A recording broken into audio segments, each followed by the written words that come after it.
This episode is sponsored by QGive, a comprehensive fundraising platform trusted by over 20,000 fundraisers. Through online giving and event registration forms, text fundraising, peer-to-peer campaigns, and auction events, QGive's tools help fundraisers like you raise more. The QGive team understands that fundraising isn't always an easy job.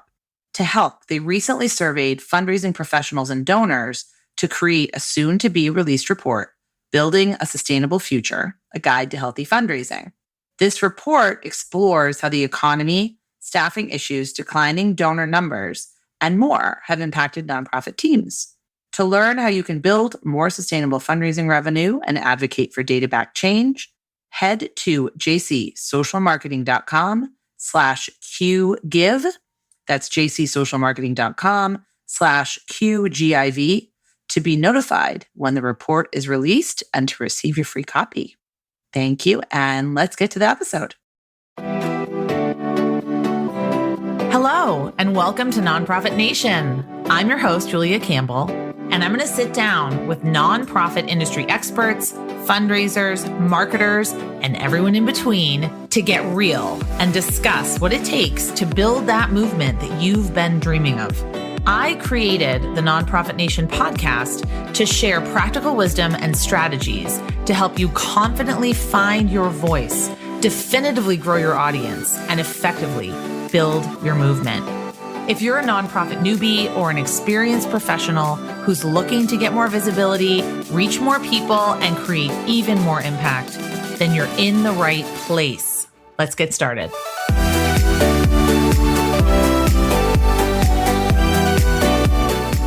Hello, my nonprofit unicorns. This is Julia Campbell. I'm so thrilled to be here with you on another episode of Nonprofit Nation. Today, we're going to talk about one of my favorite topics, messaging, how to get better at sharing your success stories, talking to your network if they're confused about what you do, using video to share your messaging. We are going to talk about all of kind of my little favorite things. So I have a special guest today, Aron Murch. Aron Murch is the co-owner and CIO of 2H Media. Aron helps nonprofits improve their visibility by building video-driven websites. I love that. We're going to talk about that reduce confusion and encourage engagement. Leveraging close to 20 years of marketing experience, Aron oversees and implements crucial strategic projects for nonprofits. And he ran his first fundraiser when he was 12 years old and has never lost his passion for making an impact. Welcome, Aron. Hi, thank you so much for having me on the show. I'm really excited. And we should say you're a Canadian. I am. So I'll try to limit the A's and the boots. No, never, ever limit that. And we were talking about how, I'm half Canadian. I assume everyone is from Toronto. And, I think that's probably something that you get a lot. So thanks for bearing with me on that. My pleasure. So tell me about the first fundraiser when you were 12 years old. I want to hear about that. Yeah, it was a pretty small operation. A few friends of mine and I wanted to raise a bunch of money to build a school in Tanzania. And so when you were 12? Yeah. Wow. Me and some buddies of mine, we were business minded and we were charitably minded. And we thought, we can probably make this happen. And it started with, we teamed up and we ran classes for younger kids. We ran 2 streams of workshops where we were teaching them stop motion animation. And then we had a dance stream as well, where we were doing dance workshops for younger kids. And all the proceeds from that pair of workshop series went into the pot for us to put funds towards building this school. That's absolutely amazing. So how did you get involved with that? Like, how did you find out that there was this need in Tanzania? So a friend of mine who I was originally working on this with approached me about it. And I believe he'd been inspired by some content that Feed the Children had put out. So this was about the right time frame where they were putting a lot of promotional stuff out in the press. That's really amazing. I think of when I was 12, I did start my nonprofit journey. I would say when I was 12, I started a recycling program at my middle school because we were, using styrofoam trays and styrofoam cups and non-recyclable cutlery. And now I think that might shock people, but we started a recycling program and like a reuse program.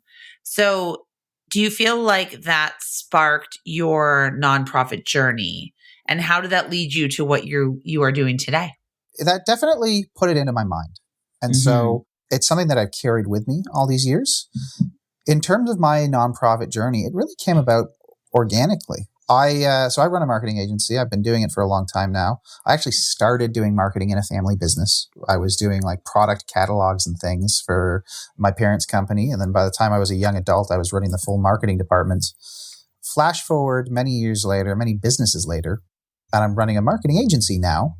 And like most marketing agencies, we started out without a niche. We were getting a lot of our contacts through word of mouth and building business where we could find it. And we found through connecting with a few nonprofits in our community, that was a niche that we had a lot of success in. We were confident in the work we were doing. We were able to make an impact and move the needle. And we started adding to that roster, and we realized, this is something we're good at. We love doing the work. We're passionate about it. So why don't we make this one of our pillars for our business? And now nonprofits are our largest vertical. It's the main industry we work in. That's fantastic.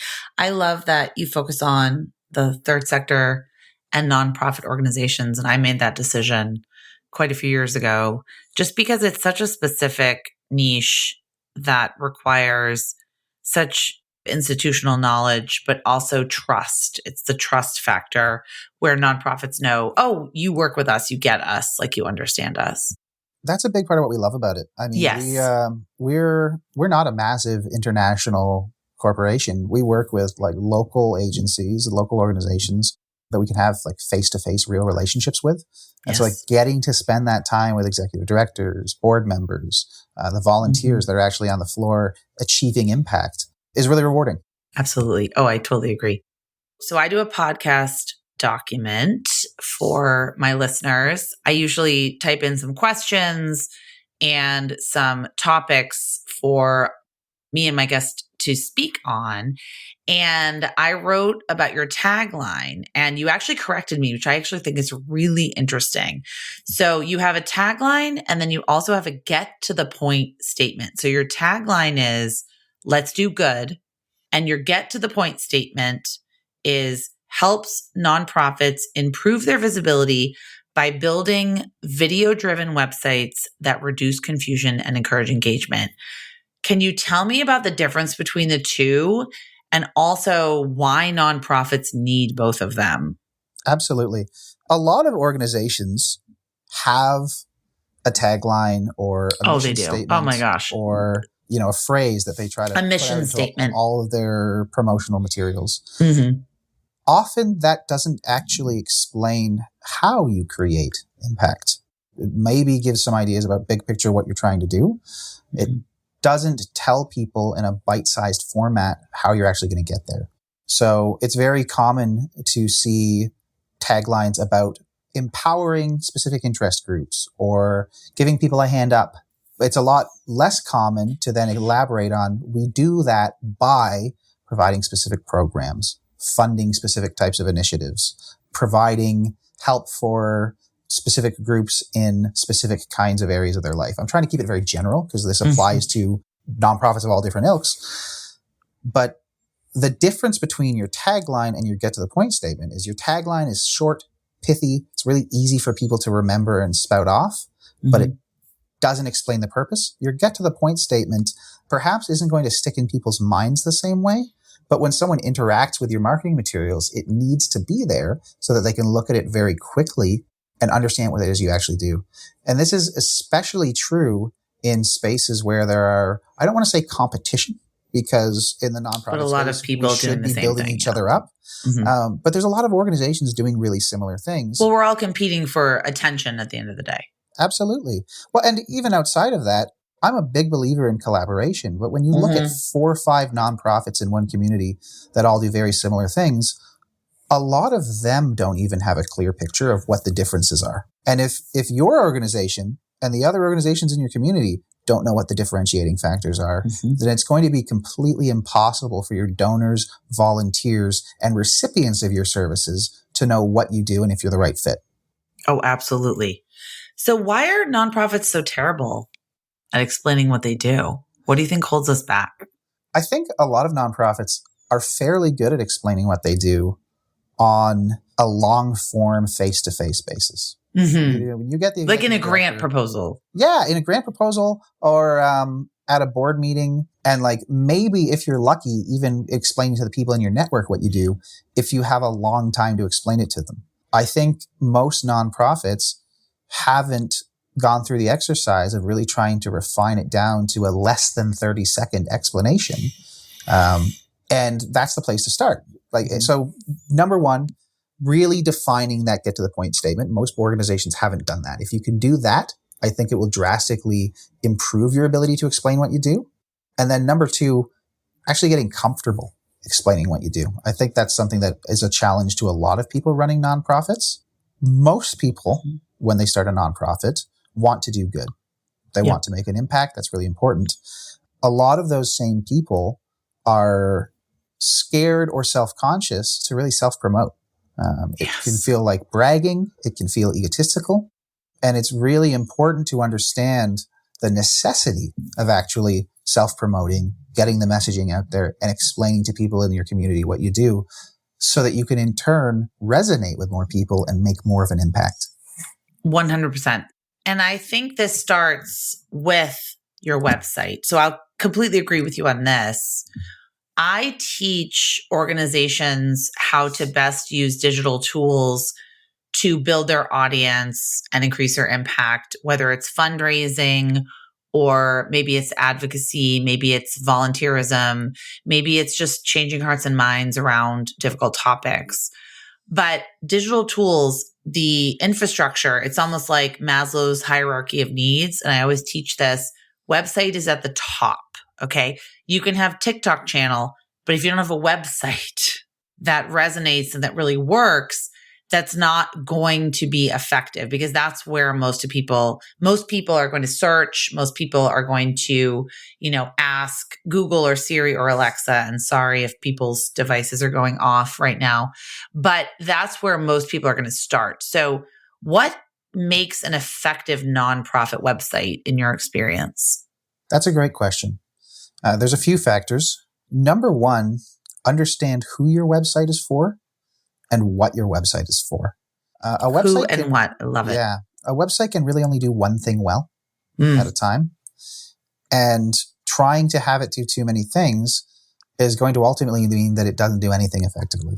So to put that in more clear terms, is your website for attracting corporate sponsorships and donors? Or is your website for attracting participants to your programs? Both of those audiences are going to have very different questions about your organization. They're going to need very different information to make a decision to actually engage with you.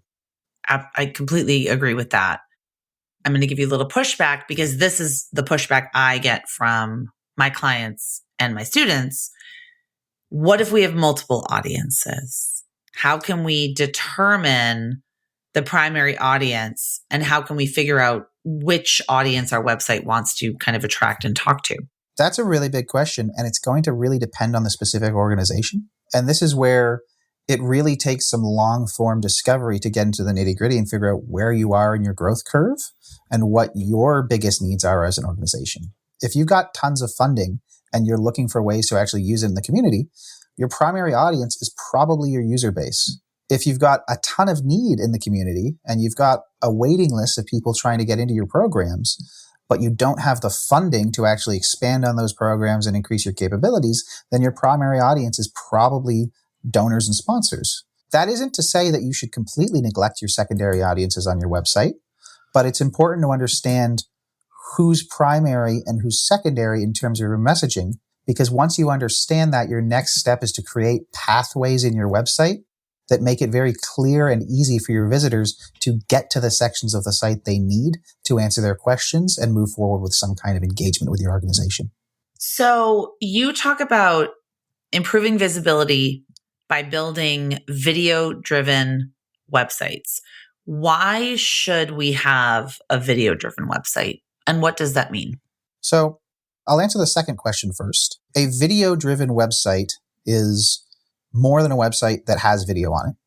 It's a website that is built with video in mind throughout the process, because web pages with video on them have higher conversion rates, but that content needs to make sense for the pages. The layout of the pages needs to take into account that there's going to be video displayed. If you just slap video onto an existing web page, it might help your conversions a little bit, but you're going to create a better experience for your users if there's a conscientious plan put into place around which content goes where and how it's displayed. So that's what we talk about when we say video-driven websites, is we're very purposefully creating the videos and the website in tandem so that they work for each other with like a singular purpose and vision. In terms of why they should use video, I touched on it a little bit in that explanation. It does drastically improve conversion rates. The biggest thing for video, though, is there is a lot of noise in the online marketing space. There's a ton of text content out there. There is a ton of messaging going into people's feeds. As we touched on earlier, you are competing for people's attention. With how much content is being pushed out on the internet, video is the fastest way to actually stand out from the crowd in terms of putting content out there that can resonate with an audience and start to build a personal connection. So video driven, I love that distinction. It doesn't mean sort of embedding a YouTube video onto the website. It's much more than that. So it's like creating a video thinking of the website first. Yeah. I mean, so like in terms of the technical implementation, a lot of the times, it's a YouTube video embedded on a website, but what that video is about is really important. Where that video is embedded on the website is really important. Yes, where? That's my next question. Where should we put video on our website? All over the place. It really depends on what that video is about and what you're trying to achieve. So like there's no reason your about page can't have a longer form explainer video that walks through what the heck your organization does. That's probably going to do a much better and faster job of explaining your messaging to your audience than a long blurb about the history of your organization and what your vision is. On the other hand, if you're trying to promote specific programs through your organization, those program pages are an excellent avenue to share very different types of video content, actually explaining things like, hey, how do you get involved with this program? Whether that's for volunteers or actual participants. I love the explanation of there's different uses for different kinds of video. I think nonprofits, first of all, struggle with where to put videos on their website, but also struggle with video production in general. So what are your top tips for video for nonprofits that have been doing it or maybe are not doing it or kind of want to dive into video? Sure. There's an important distinction there between tips for process and tips for content. Exactly. Okay. So I'd like to talk about both of those things, but we'll talk about them separately. Go. Content, probably the biggest thing, because you can have amazing production or terrible production, and either way, it's not going to do anything for you if your content isn't on point. In terms of top content tips, my number one thing is look for other people to be involved in your content that aren't immediate parts of your organization. So one of the most impactful things you can do is share success stories from people, groups, whoever that may be, that have been through your organization already. A perfect example is we worked with a nonprofit that was supporting small businesses in powering up their capabilities through learning how to put together business plans, capturing some grant funding, things like that. We went back to a lot of successful businesses that had been through those programs, followed up with what they're doing now, got them to talk about all of the great things they're achieving and how the organization that had helped them get there supported them in that journey. And so we created this interest story that was about a person and an organization and an individual and someone in the community that viewers could connect with, not just about the organization itself. So it wasn't this promo piece for the organization providing the services. It was a celebration of the people who'd been through the programs. Now, that was one example of doing it with businesses, but you could do it with any number of people that have been through your programs. We did a very similar impact video, one of our local Big Brothers Big Sisters chapters, talking to someone who'd been through the program and the impact it had had on them growing up. That's amazing. I love Big Brothers Big Sisters. Yeah, they're an awesome organization. So that would be content tip number one. Another content tip that's really important is reach out to other people in your network that you might not think of right away. A big one is sponsors. There's a ton of value in creating non-monetary asks for your sponsors. Right. Acknowledgement. I love it. Yeah. So there's this real tendency to treat your corporate sponsors as a checkbook, and you're going back to them asking for money all the time. It really sours the relationship, and it means that you're leaving a lot of value on the table. We did an interview recently with a corporate sponsor for a nonprofit talking about why they chose that organization in particular to sponsor.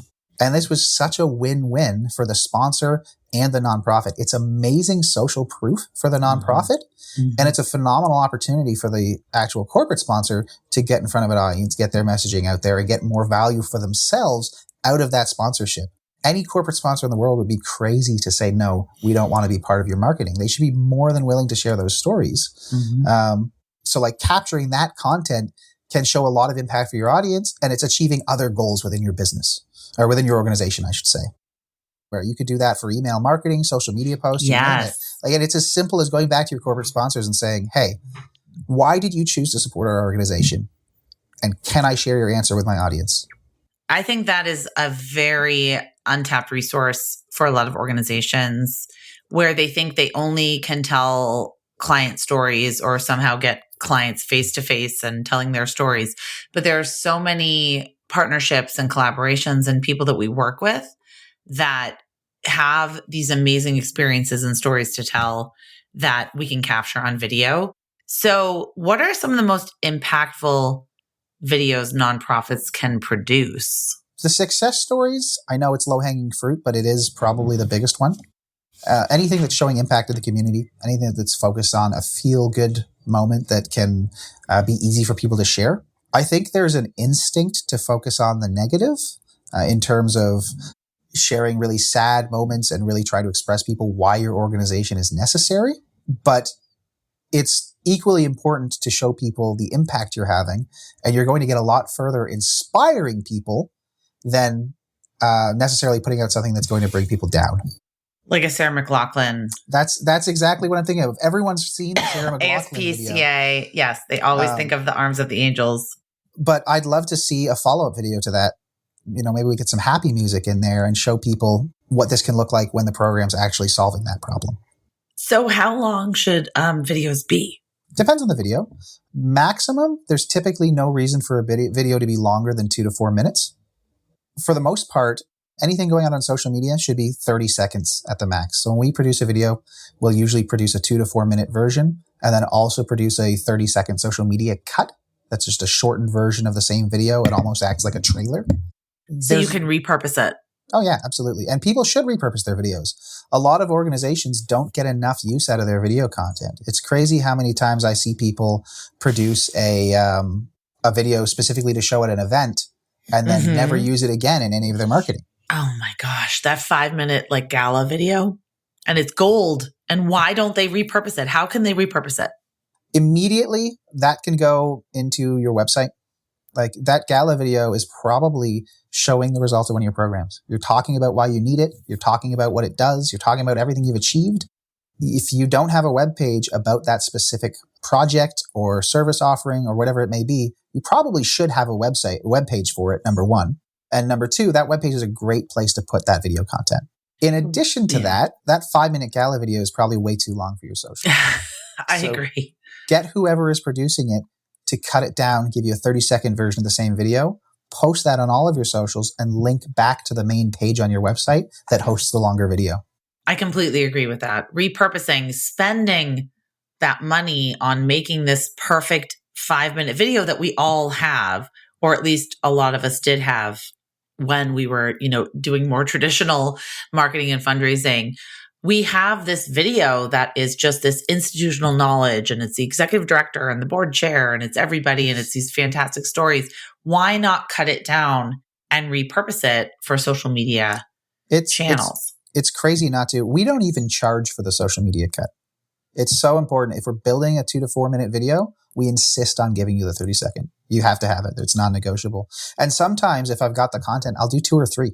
Because if you've got great social media content there, I want to see you actually utilize that across your social media channels rather than just leaving it in a vault and never capturing any value on it. I think another point of contention for a lot of nonprofits, especially ones that I work with, how do we get more comfortable on video? Because so many organizations, we just want to put our heads down and do the work, right? We don't want to be the face of the organization. Like you said, we don't want to be, it's not spammy. I would never say the word spammy. We don't want to be promotional, or we just don't want to be in the social media feeds. And for me, a lot of it's just convincing people that video is so important and you have to do video. But how do you work with nonprofits to get more comfortable being on camera? That's a really big question. And I'm glad you asked, because it also ties back into our conversation about tips for producing good quality videos. There's a certain element of having to get out of your head, get over yourself, and just do it. It's so important that you can't let those personal hangups stop you from creating the content. Like it or not, especially for geographically locked organizations, if you're trying to communicate within your local community, you are your brand. If you're the executive director, people in your network know who you are. They think of you when they think of your organization. Mm-hmm. So if you're not part of your promotional activities, if you're not showing your belief and your passion, the people in your network aren't going to see it. And they're going to have a really hard time connecting with your organization. So you have to get out there, make yourself uncomfortable, step outside your comfort zone, and share your passion with your community, because that's the fastest way to make an impact. I agree. We can't get away from video. It's everywhere. It's the most engaged with social media content. It's the, like you said, the highest converting kind of content. So where do you see the future of video going with TikTok and Instagram Reels and YouTube Shorts? Do you think we're getting more into the kind of short form video? Where do you see a place for longer video and like web-based video? Longer video is less and less. I mean, people's attention spans are shrinking. So longer video is less and less impactful from like a social media standpoint. It's great as part of your nurture engine for people that are already part of your ecosystem and really invested in what you're doing. And we're seeing a split there where if you're trying to reach an unengaged audience, keep your content really short. If you're trying to reach a really engaged audience, it's okay to continue relying on longer videos as part of that process. They just do different things and they have to be applied differently. In terms of where it's going, video is becoming more and more common. It's easier than ever to produce. More and more people are doing it. So not only do you need video to stand out, we're hitting a point where if you don't produce video, you're going to get left behind. In order to get more comfortable producing it, once you get over that idea that you have to do it, once you've accepted that fact, the best way to get comfortable doing it is practice. And so my advice to every single nonprofit leader out there is start producing something, anything at all, because some video is going to be better than none. Start producing it. Get comfortable. That's what I have always told my clients. So I remember when Instagram stories first came out and I was very uncomfortable and I didn't know how to use it. And I thought, oh, I can't do this. Just watch a lot of stories. Just watch a lot of reels. If you want to be on TikTok, just go on TikTok, go on YouTube, look at a lot of nonprofit websites, see what they're doing. Like you just have to learn from example and see what other people are doing and then take inspiration from that. I also want to reassure people that you don't have to chase trends. That's like, also true. You really don't if you're not a dancer, you don't have to go out and create TikTok videos where you're doing the latest dance trend. You're probably not your organization's brand. That's probably not something you're comfortable with, and you don't have to step that far outside your comfort zone. Start with whatever's the most comfortable for you. A small update that you post on your Instagram once a week is going to be a great way to get your feet wet. In terms of where to post your content, Facebook is still the largest social media platform by a huge margin. Like it dwarfs every single other platform out there in terms of daily active users. So don't feel the need to explore the latest and greatest platform the kids are using. Stick to the ones you're comfortable with, figure out where your audience are, and rely on those channels rather than trying to tackle all of them at once. Exactly. Figure out where your audience is. What are your goals? What are you trying to achieve? Now, what's the difference, in your opinion, between like a good fundraising video and a good marketing video? And which one should we have on our websites? Interesting. So how are you defining fundraising versus marketing? I define fundraising as I want someone to make a donation. So they watch the video, they make a donation. Marketing is more, this is my organization and this is the cause, and go to our website and maybe sign up for an email newsletter. To my mind, the difference between those videos is mostly focus. Having a strong call to action is really important for all of your videos. Mm-hmm. When I talk about storytelling, one of the things I like to impress on people is that a story needs a beginning, middle, and end. In terms of a video, the beginning is something to get their attention. Mm-hmm. And that might be as simple as telling them what you're going to talk about. The middle is the meat of your video, where you're actually exploring a topic. And then the end is your call to action, where you're actually telling them what to do next. And so a marketing video, if you're not trying to raise funds specifically, but you're just trying to increase engagement, your call to action should tell people how to be more engaged with your organization. Does that answer the question? Yes. So the call to action should be specifically about your goal. I think this is where nonprofits get really messed up, because they think, oh, every video should do all the things. And there are specific kinds of videos that do specific things. Do you know what I mean? Yeah. So like a marketing video is more like, oh, let's raise awareness about this issue.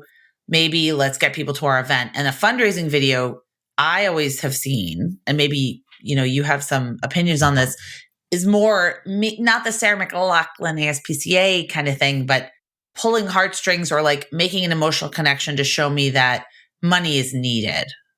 Yeah, the emotional connection is great.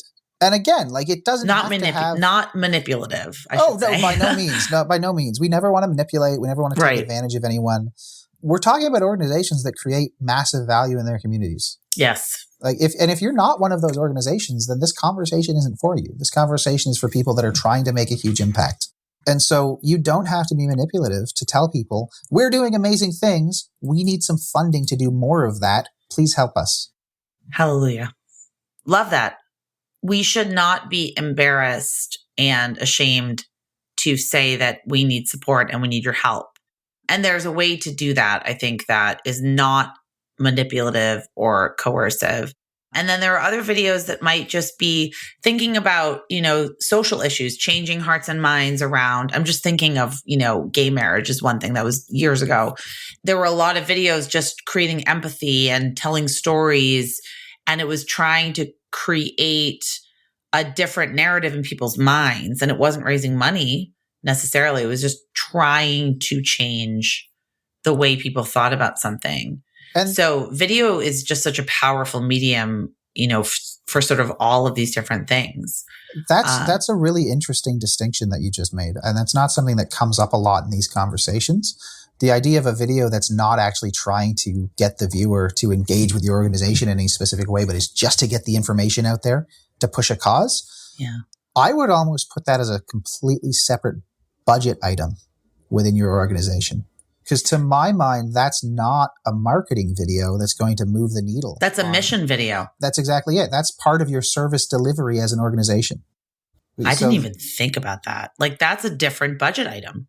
So there's so many different videos that nonprofits can create, which I think is really exciting and interesting. And also I know that for me, just as a consumer, video is the type of content that stops the scroll and makes me want to pay attention and click to learn more.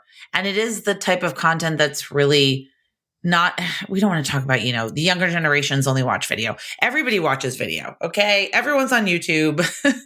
Everyone's watching video on Facebook. Everyone's watching video on Instagram, but it's something that I agree with you. Nonprofits need to put in their tool belt of communications or they're going to get left behind. I think that's the most important takeaway from today. I absolutely agree. So where do they start? Aron, where can they work with you and your company and create their video-driven website? Yeah, to get a hold of us and learn more about what we do, or even just answer any of your burning questions on nonprofit marketing and video-driven websites, best thing to do is just email me, aaron@2h.media. We typically start all of our relationships by just booking a free strategy session where we get to know your organization, find out if we're the right fit. and try to give you a way forward that makes sense for you, regardless of whether or not that fit is there. I love that. Okay. What's the website? 2h.media. 2h.media. I will put that link in the show notes. And I just think this was a very topical conversation. Video is clearly going to outpace any kind of content, at least in terms of social media. And it's also a way to put your fingerprint on your content, especially with things like ChatGPT and so much automation and AI coming out.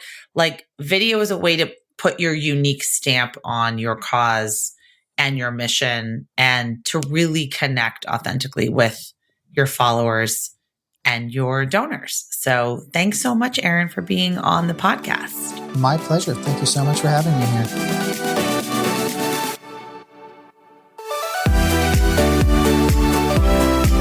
Well, hey there.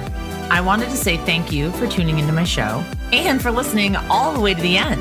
If you really enjoyed today's conversation, make sure to subscribe to the show in your favorite podcast app, and you'll get new episodes downloaded as soon as they come out. I would love if you left me a rating or a review, because this tells other people that my podcast is worth listening to.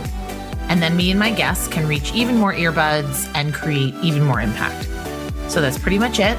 I'll be back soon with a brand new episode. But until then, you can find me on Instagram at Julia Campbell 77. Keep changing the world, you nonprofit unicorn.